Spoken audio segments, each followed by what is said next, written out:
What if I told you 2,000 years ago, a Chinese ruler seized the throne with policies so shockingly aligned with modern ideals? The Chinese internet has anointed him history's favorite time-traveling emperor, and his radical reforms crashed one of the world's most powerful empires. He nationalized farmland, banned private slave trading, implemented state price controls, and launched government low-interest loans for peasants. But his reforms were fatally incompatible with the first-century feudal system. The empire suffered a total, irreversible economic and political collapse. And into this chaos stepped a quiet, wheat-farming peasant, a distant royal relative with almost no money, no army, and a reputation for caution. Armed with a once-in-a-millennium astronomical event, tactical genius, and just 20,000 men, he would defeat an army of 420,000, restore the fallen empire, and build a reign so stable, historians still call it nearly unparalleled. Today, we audit Liu Xiu, Emperor Guangwu of Han. A viral Chinese internet meme dubs him the son of the plane, the chosen one of the timeline, with many joking he was a cosmic correction for the time traveler's mess. We will separate meme from verified history, run the numbers on his reign, and answer, was his legendary success luck or one of the most brilliant imperial careers in human history? Welcome back to Imperial Audit, the show where we cut through myth, legend, and viral memes to audit history's most powerful rulers with the cold, unforgiving eye of a Wall Street risk analyst. No fluff, no blind hero worship, just the hard balance sheet of power, rooted in verified historical record. Today's audit subject, Liu Xiu, Emperor Guangwu of Han. Our audit scope covers his origin, military career, rise to power, governance, and final legacy. We will cross-reference every claim with official dynastic records and modern global sinology, quantify his risk management decisions, and rule on whether his near-perfect historical reputation is earned.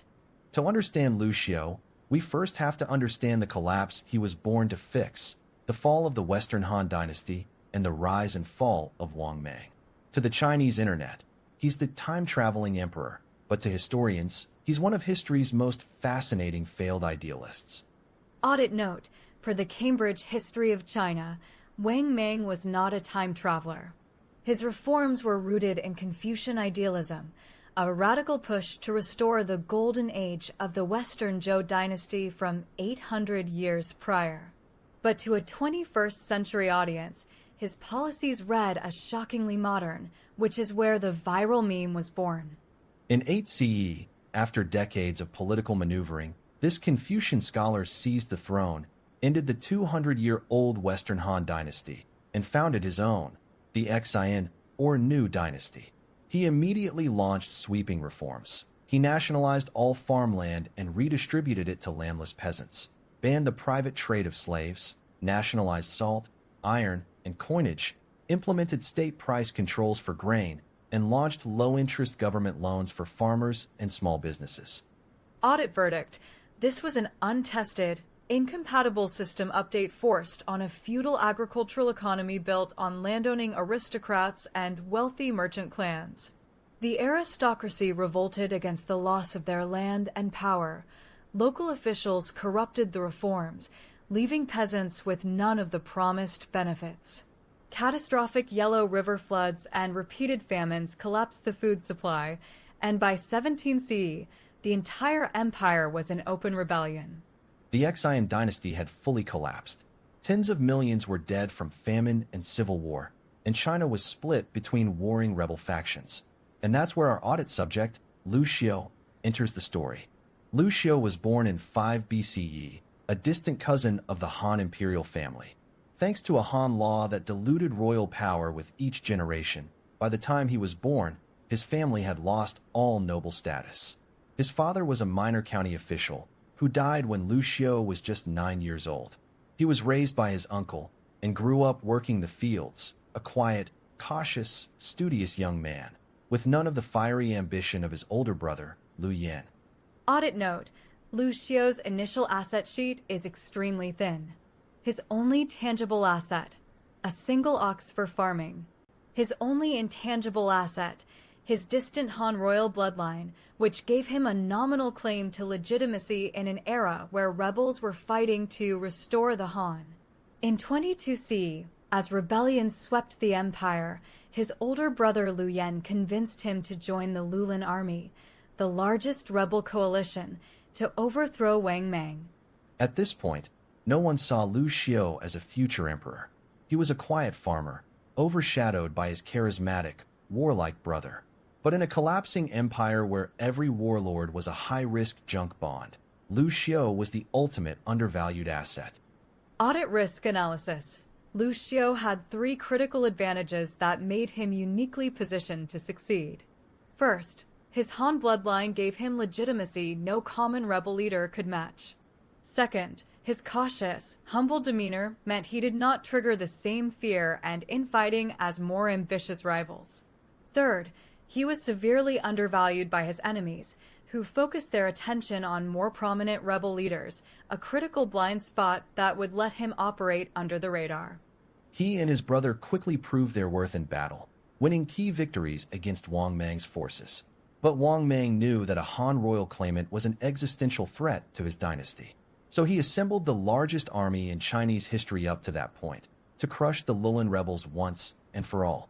And that brings us to the most famous and most mythologized battle in ancient Chinese history, the Battle of Kunyang. It's 23 CE. The tiny city of Kunyang is held by just 9,000 Lulan rebel soldiers. Outside its walls, Wang Mang's 420,000-strong imperial army has it completely surrounded. They have siege towers, chariots, elite veteran troops, and enough supplies to starve the city out in months. The rebels inside are terrified. Most want to surrender or scatter and run for their lives. Audit probability analysis. From a standard military perspective, the Lulan army's win probability was near 0. They faced a 47:1 numerical disadvantage, were fully surrounded, outgunned, and cut off from reinforcements. No general in pre-modern history had ever won a pitched battle under these conditions. Everyone except Liu Xiu. That night, he took just 13 men, slipped through the Xian army's siege lines in the dark, and rode out to find reinforcements from nearby rebel camps. He convinced skeptical rebel commanders to join him, and returned with just 11,000 men. Total troops on his side, 20,000, against 420,000. Audit historical verification. The Book of the Later Han, the official 5th century dynastic history of the Eastern Han, records the following extraordinary event. On the night before the battle, a meteor streaked across the sky and crashed directly into the center of the Xian army's main camp. At dawn, a massive, mountain-shaped cloud formed over the camp, collapsing toward the ground before dispersing, sending the entire Xian army into a terrified panic. This is the moment that spawned the chosen one of the timeline meme. The internet jokes that the universe dropped a meteor on Liu Xiu's enemies to win the battle for him. But here's what most viral posts leave out. Liu Xiu didn't just sit back and wait for luck to win the day. He turned that once-in-a-lifetime Black Swan event into the greatest military upset in Chinese history. Before the Xian army could recover from their terror, Liu Xiu led 3,000 of his best elite soldiers on a suicide charge, straight into the heart of the Xian army's main headquarters. He targeted the command structure directly, killed the Xian army's top General Wang Sun, and threw the entire 420,000-man force into chaos. Audit breakdown. The meteor was a critical Black Swan event that destroyed the Xian army's morale before the battle even began. But Liu Xiu's tactical genius was the catalyst for their total collapse. As his charge broke the Xian command line, a massive thunderstorm hit the region, torrential rain flooded the nearby river, and the retreating Xian army was trapped and drowned by the thousands. By the end of the day, the 420,000-man imperial army was completely annihilated. Wang Mang's dynasty had lost its entire military force in a single day. 3 months later, the capital fell, Wang Mang was killed, and the Xian dynasty was gone. But the audit is far from over, because the hardest part wasn't winning the battle. It was winning the empire and surviving the brutal power struggles that followed. Right after the greatest military victory in Chinese history, Liu Xiu suffered the worst loss of his life. The Lulin rebel coalition had installed a puppet Han emperor, Gengshi, who saw Liu Xiu's charismatic older brother Liu Yin as a threat to his throne. He had Liu Yin arrested and executed. Audit risk assessment. Liu Xiu was now in a mortal trap. He had just won the battle that destroyed Wang Mang, but his brother was dead, the emperor feared and distrusted him, and he had no army loyal to him in the capital. One wrong move, one show of anger or grief, and he would be executed next.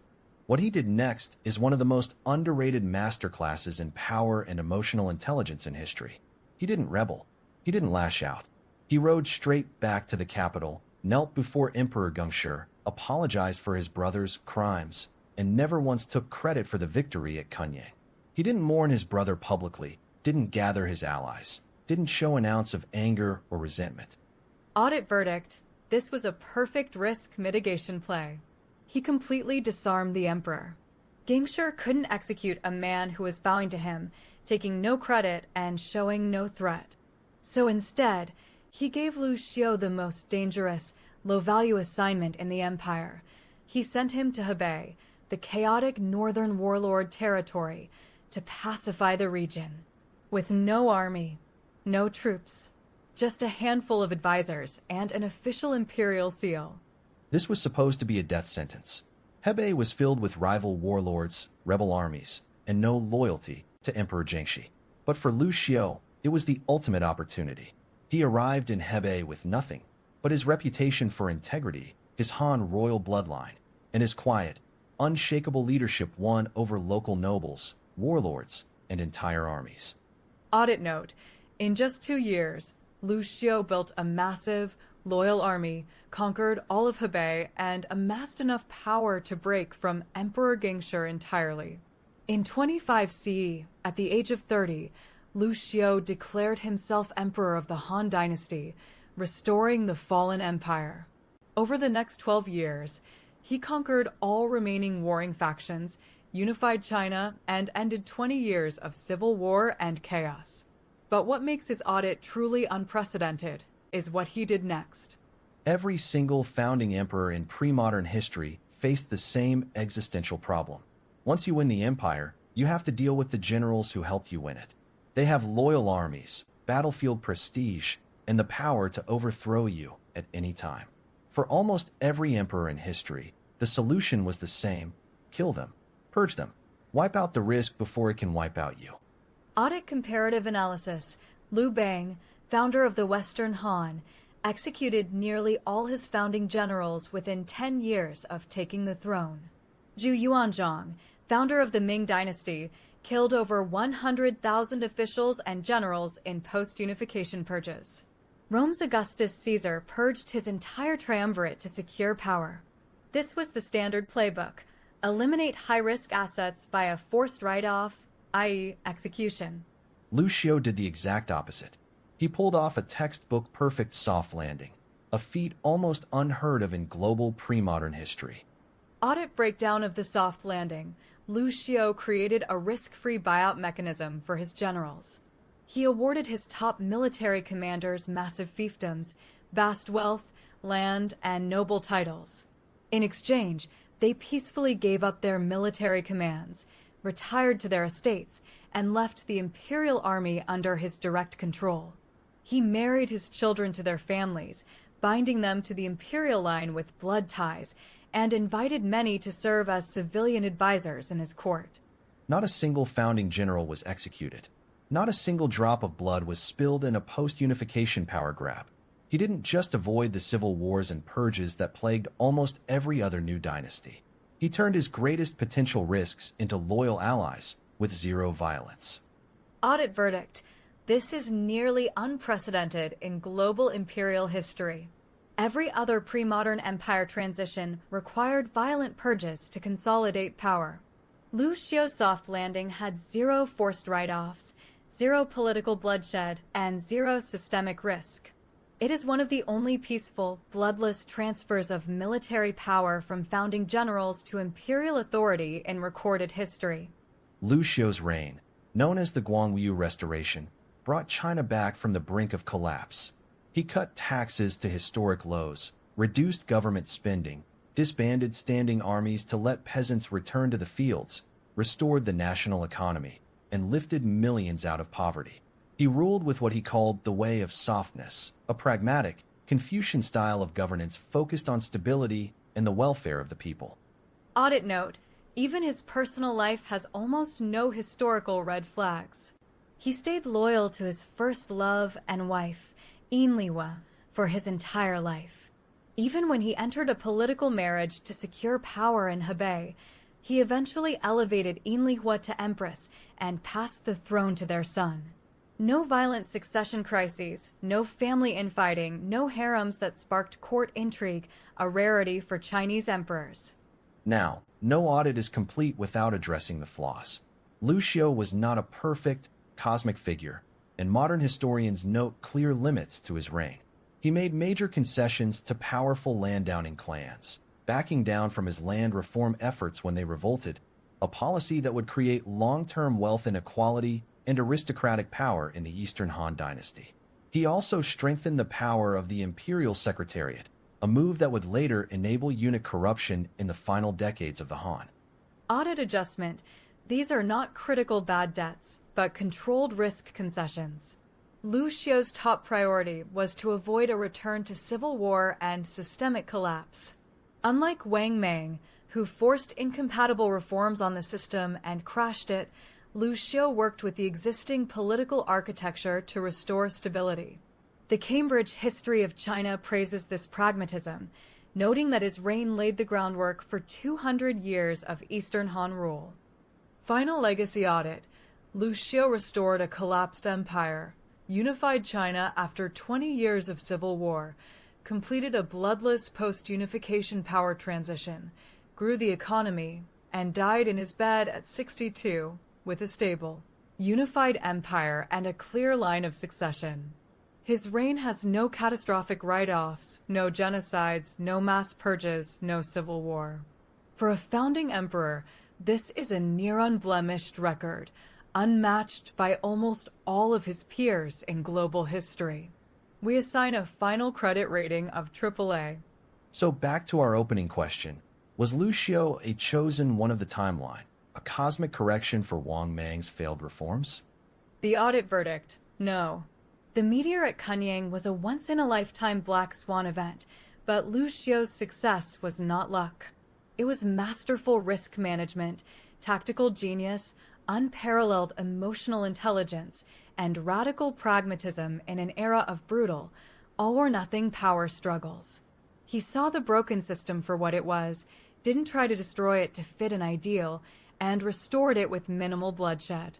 In the bloody, brutal ledger of human imperial history, a near unblemished record is the most shocking anomaly of all. Liu Xiu wasn't just a conqueror. He was the greatest imperial restorer to ever sit on a throne.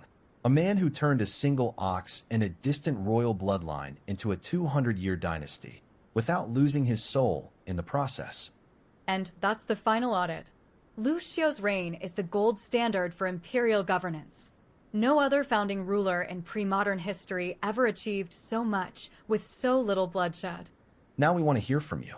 If you were in Liu Xiu's position, would you have forced through radical land reform to fix inequality, even if it risked reigniting civil war? Or would you have made the same concessions to secure long-term stability? Drop your vote and your argument in the comments below. If you enjoyed this audit, hit the like button, subscribe, and ring the bell so you don't miss our next deep dive into the balance sheet of history's most powerful rulers. Special thanks to our Patreon supporters for keeping this show running. We'll see you in the next audit.